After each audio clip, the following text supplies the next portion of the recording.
1000 மிருகங்களோடு நின்றாலும் புலி தனித்து தெரியும். தனித்து நின்றாலும் 1000 மிருகங்களோடு நிற்கிற திமிரோடு அதான் புலி. அதான் புலி.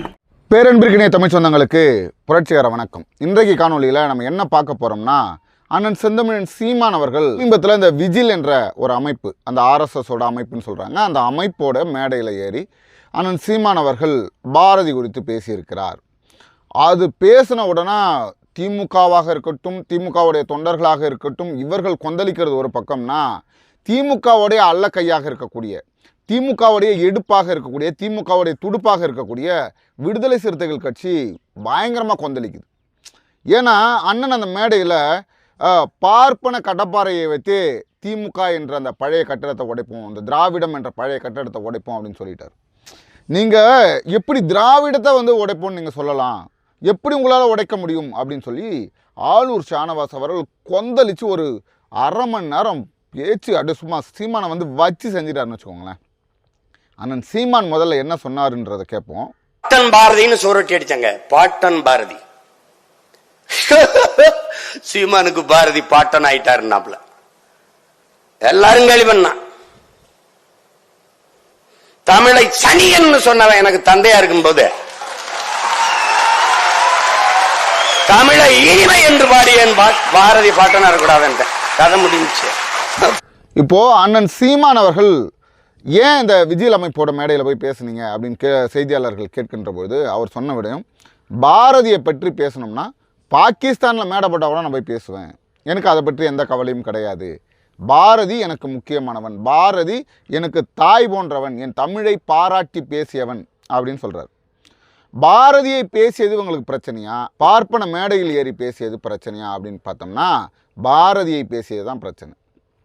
ஏன்னா பாரதி தமிழர் தமிழ்நாடு என்று பேசியிருக்கிறார், இதற்கு முன்பே பேசியிருக்கிறார். அதாவது பல விடயங்களை அண்ணன் சீமானை பற்றி தெரியும். அவர் எதையும் போகிற போக்கில் பேசுகிறவரில் ரொம்ப ஆணித்தரமாக பேசியிருக்காரு, எப்பவும் பேசுகிறதான் பேசியிருக்காரு, புதுசாக எதையும் பேசலை. உடனடியாக அவங்க கொந்தளித்து அப்படியே அடுக்கடுக்கான கேள்விகளை முன்வைக்கிறாங்க. அதில் முதல் கேள்வி என்னன்னா, கல்வியில் சிறந்த தமிழ்நாடுன்னு பாரதி என்றைக்கோ பாடிவிட்டார், திராவிட இயக்கம் தான் படிக்க வச்சுதா அப்படின்னு கேக்குறாங்க. இந்த வேலையை தானே இன்னைக்கு அரசு பார்த்துக்கிட்டு இருக்கு, அந்த வேலையை தான் 100 வருஷமா திராவிட இயக்கம் பார்த்திருக்கு.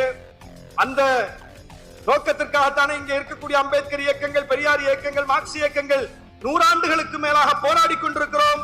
காலத்தில் திரும்ப மறுபடியும் அந்த கடப்பாறையை கொண்டு இதை உடப்பேன்னு சொன்னா அது வரலாற்றுக்கு செய்கிற மிகப்பெரிய துரோகம்.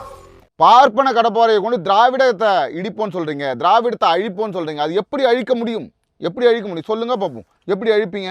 இன்றைக்கி மகளிருக்கு 1000 ரூபாய் உரிமை தொகை கொடுத்ததுனால, நல்லா கேட்டுக்கோங்க, மனசாட்சி உள்ளவங்க சொல்லுங்கள், மகளிருக்கு 1000 ரூபாய் உரிமை தொகை இந்த மாணவ மாணவிகள் கொடுக்குறாங்களே, அந்த மாணவ மாணவிகளுக்கு நான் முதல்வன் திட்டத்தின் மூலமாக 1000 ரூபாய் கொடுத்ததுனால 24% இருந்த அந்த கல்வி வளர்ச்சி 42% மாறிவிட்டது.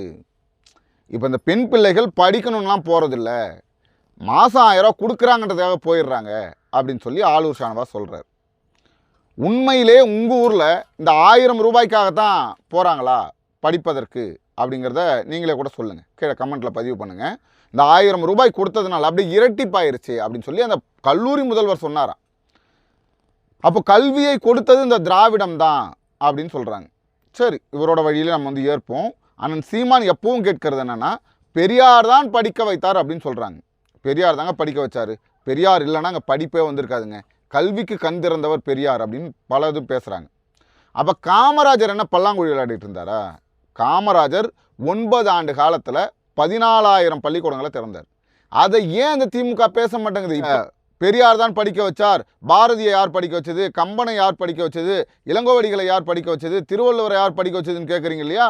அப்போ ஏன் காமராஜரை சொல்கிறீங்க அப்படின்னு கேட்குறீங்க. காமராஜரை நாங்கள் சொல்கிறோம், ஏன்னா ஆட்சி அதிகாரத்தில் இருந்தார், 9 ஆண்டு காலம் முதலமைச்சராக இருந்து 14,000 பள்ளிக்கூடங்களை திறந்தார். அதாவது ஏழை மாணவ மாணவிகள் படிக்கணும்னு சொல்லிட்டு சத்துணவு திட்டத்தை கொண்டு வந்தார். அதை ஏன் இந்த திமுக எப்பவுமே பேசுறதில்ல? திமுகவுடைய அல்ல கைகளாக இருக்கக்கூடிய நீங்கள் ஏன் இதை பேசுறதில்ல? பெரியாரை தூக்கி பிடிக்க வேண்டிய அவசியம் வந்ததுனால தான் நாங்கள் இதெல்லாம் சொல்ல வேண்டியது இருக்குது. அப்போ பெரியார் தான் படிக்க வச்சார் என்றால், ரட்டமலை சீனிவாசன் அவர்கள் வழக்கறிஞராக இருந்தார், சரிங்களா, பிஏபிஎல் படிச்சிருக்காரு, அவரை யார் படிக்க வச்சது? பெரியார் படிக்க வச்சாரா? பெரியார் எத்தனாவது படித்தார்? கல்விக்கு கண் திறந்த காமராஜரை வந்து படிக்காத மேதன்றோம். எது? 5ஆம் வகுப்புக்கு மேலே, ஆரம்ப கல்விக்கு மேலே படித்தவரை படிக்காத மேதைன்றோம். ஆனால் பெரியார் படித்தவர், அவருக்கு பல மொழி தெரியும். எத்தனாவது படித்தார்? 3ஆம் வகுப்பு தான் படித்தார். 3ஆவது படித்தவர் மிகச்சிறந்தவர், 5ஆம் வகுப்புக்கு மேலே படித்தவர் கல்வி அறிவு இல்லாதவர். இதுதான் அவங்களுடைய உருட்டு. இப்போது நாங்கள் கேட்கக்கூடிய சாதாரண கேள்வி, நாங்கள் பார்ப்பன கடப்பாறையை கொண்டு திராவிட கோட்டையை எடுப்போம்னு அண்ணன் செந்தமிழ் சீமான் சொன்னார். சரிங்களா? இதை திமுக எதிர்த்து கேட்கலாம். ஏன்பா இப்படி சொன்னீங்க, எங்களை வந்து அழிப்போன்னு சொல்கிறீங்களே அப்படின்னு நீங்கள் கேட்கலாம். விடுதலை சிறுத்தைகளுக்கு என்ன வந்துச்சு? நீங்கள் ஏன் இவ்வளவு மானங்கட்டு போய் திரிகிறீங்க? ஏன் இவ்வளவு முட்டு கொடுக்கணுமா? நீங்கள் வாங்குகிற 2 சீட்டுக்கு இவ்வளவு கேவலமான வேலைகளை பார்க்கணுமா? அப்போ தான் சீட்டு கொடுப்பாங்கன்னு சொல்லியிருக்காங்களா? இல்லைப்பா, எங்களுக்கு திமுக மேலே வந்து பயங்கரமான பற்றும் பாசமும் இருக்குது, திமுகவுடைய அரணாக நாங்கள் நிற்போம், திமுகவை அழிக்க விடாமல் நாங்கள் பார்த்துப்போம் அப்படின்னு சொன்னால் உங்கள் அண்ணன் பேசியிருக்கார் இல்லையா? இந்த திராவிடத்தை அழிக்காமல் தமிழர்கள் முன்னேறுவது என்பது சாத்தியமில்லாதது, தமிழ் தேசியம் அடையணும்னா திராவிடம் அழியணும் அப்படின்னு சொல்லி திருமாவளவன் பேசியிருக்கார். பெரியாரை நாங்கள் விமர்சிக்கிறோம் என்றால் ரவிக்குமார் படு கேவலமாக விமர்சிச்சிருக்கார் தாய்மண் பத்திரிகையில். உங்களுக்கு தேவைன்னா பெரியாரை தூக்கி பிடிப்பீங்க, திமுக காலில் விழுவீங்க, அறிவாலயத்தில் கக்கூஸ் கழுவுவீங்க. நீங்கள் இருக்கிற மாதிரியே மற்றவங்க இருக்கணுமா? சொல்லுங்கள் பார்ப்போம். இப்போது எல்லாமே வேணாங்க. மிகப்பெரிய ஆகச்சிறந்த ஆட்சியை திமுக கொடுத்துட்ருக்கு, ஆகச்சிறந்த ஆட்சி. நாகப்பட்டினத்தில் என்ன திராவிடத்துக்கு போராடினீங்க? ஆலூர் ஷானவாஸ் தலைமையில் நாகப்பட்டினத்தில் மிகப்பெரிய ஒரு போராட்டம். என்ன போராட்டம் தெரியுங்களா? திமுககாரங்க அவங்களுடைய கொடி கம்பங்களை வைக்க விட மாட்டாங்க. விடுதலை சிறுத்தைகள் கட்சி நாகப்பட்டினத்தில் கொடி கம்பங்களை ஊன்ற முடியவில்லை, அதற்கு காவல்துறை அனுமதி கொடுக்க மாட்டேங்கிறது. அப்படி மீறி ஊன்றினால் அதை பிடுங்கி எறிகிறது. இது வந்து அதிகார வர்க்கத்துடைய துஷ்பிரயோகம், இது மிகப்பெரிய கொடுங்கோன்மை அப்படின்னு சொல்லி ஆலூர் ஷானவாஸ் சட்டமன்ற உறுப்பினர் ஆலூர் ஷானவாஸ் தலைமையில் அங்கே போராட்டம் நடக்கிறது.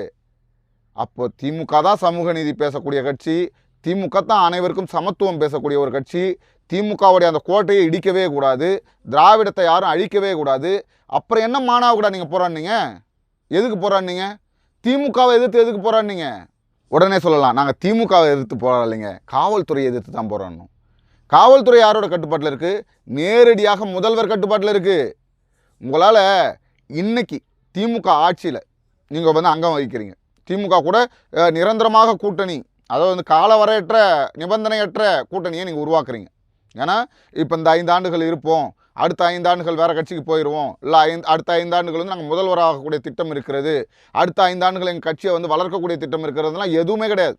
காலவரையற்ற நிபந்தனையற்ற திமுக கூட்டணியில் நீங்கள் இருக்கிறீங்க. சீமான் வந்து பாரதியாரை பற்றி பேசிவிட்டார், திமுக பற்றி பேசிவிட்டார், நீங்கள் கொந்தளிக்கிறீங்க. நாங்கள் என்ன கேட்குறோம்? நீங்கள் தாழ்த்தப்பட்ட பிற்படுத்தப்பட்ட மக்களின் முதுகில் ஏறி திமுகவிற்கு அண்டை கொடுத்து அந்த மக்களுக்கு என்ன சாதிச்சிங்க, என்ன செஞ்சு வச்சுருக்கீங்க? விழுப்புரம் மாவட்டத்தில் ரவிக்குமார் அவர்கள் பாராளுமன்ற உறுப்பினர். அவர் விழுப்புரம் மாவட்டத்தில் இருக்கக்கூடிய ஆதி தமிழர்களுக்கு செய்தது என்ன? ஏதாவது ஒன்று, இதை நாங்கள் வந்து தூக்கி நிறுத்திட்டோங்க, இதெல்லாம் நிலைநாட்டிட்டாங்க, இங்கே வந்து விழுப்புரம் பகுதியில் ஆதி தமிழர்களுக்கு எந்த பிரச்சனையுமே இல்லைங்க அப்படின்னு சொல்ல முடியுமா? அவர் பாராளுமன்ற உறுப்பினராக இருக்கக்கூடிய அந்த மாவட்டத்தின் கீழே தான் மேல் பாதியில் சாதியவன் கொடுமைகள் நடந்தது. இன்னைக்கு வரைக்கும் தீர்வுகள் கிடைக்காம கோவிலை இழுத்து போட்டுறது, இதுதான் சமூக நீதியா? இதை எதிர்த்து கேள்வி கேட்பீங்களா? மேல் பாதியில் நடந்த பிரச்சனைக்கு இன்னைக்கு வரைக்கும் தீர்வு வந்துச்சா? வெறும் ஒரு 150 வீடு இருக்கக்கூடிய மேல் பாதி கிராமத்திலே உங்களால் தீர்வு கொண்டு வர முடியலன்றதை தாண்டி கொண்டு வர வேண்டாம் என்று திமுக நினைக்கிறது. அதுக்கு முழுக்க விசிக உடந்தையாக இருக்கிறது. உங்களுக்கு 2 சீட்டு கிடைக்கணும், இந்த 2 சீட்டுக்காக எவ்வளவு கதற முடியுமோ கதறுங்க. கடப்பாறையை கொண்டு இடிச்சிருவோன்னு சொன்னார். எப்படி இன்னைக்கு கல்வியை வழங்கியது திமுக தானா? கல்வி என்பது இன்னைக்கு யார் கையில் இருக்குது சொல்லுங்க பாப்பா? தமிழ்நாட்டில் கல்வி என்பது யார் கையில் இருக்குது? திமுக அதிமுகவுடைய உறுப்பினர்கள் கையில் தான் இருக்குது, அவங்களுடைய கட்சிக்காரங்க கையில் தான் இருக்குது. அனைத்து கல்வி நிறுவனங்களும் ஒன்று திமுக காரனாக இருப்பான், இல்லை அதிமுக காரனாக இருப்பான். கல்வியை இன்னைக்கு விலைக்கு விற்கிறது திமுகவும் அதிமுகவும். தனியாருக்கு நிகரான கல்வியை அரசால் வழங்க முடியுமா? பள்ளிக்கூடங்களை இழுத்து மூடுறோம், வாத்தியார் வரலன்னு மூடுறோம், பள்ளிக்கூடங்களுக்கு மாணவர்கள் வரலன்னு மூடுறோம். ஒரு கிராமம் இருக்குது, அந்த கிராமத்தில் ஒரு பள்ளிக்கூடம் இருக்குது, அந்த பள்ளிக்கூடத்தில் ஒரு 4-5 ஆசிரியர்கள் வேலை செய்கிறாங்க. போதிய மாணவர்கள் வராததுனால அந்த பள்ளிக்கூடங்களை இழுத்து மூடுறாங்க. யார் ஆட்சியில்? இந்த கல்விக்கு கண் திறந்த திராவிட கோட்டையின் ஆட்சியில். சரிங்களா? இந்த திராவிட கோட்டையின் ஆட்சியில் பல இடங்களை பள்ளிக்கூடங்களை மூடுறாங்க. பள்ளிக்கூடம் பராமரிப்பு இல்லாமல் இடிஞ்சு விழுந்து, இப்போ சமீபத்தில் 2 நாட்களுக்கு முன்பாக இடிஞ்சு விழுந்து ஒரு மாணவன் உயிரிழந்திருக்கான்.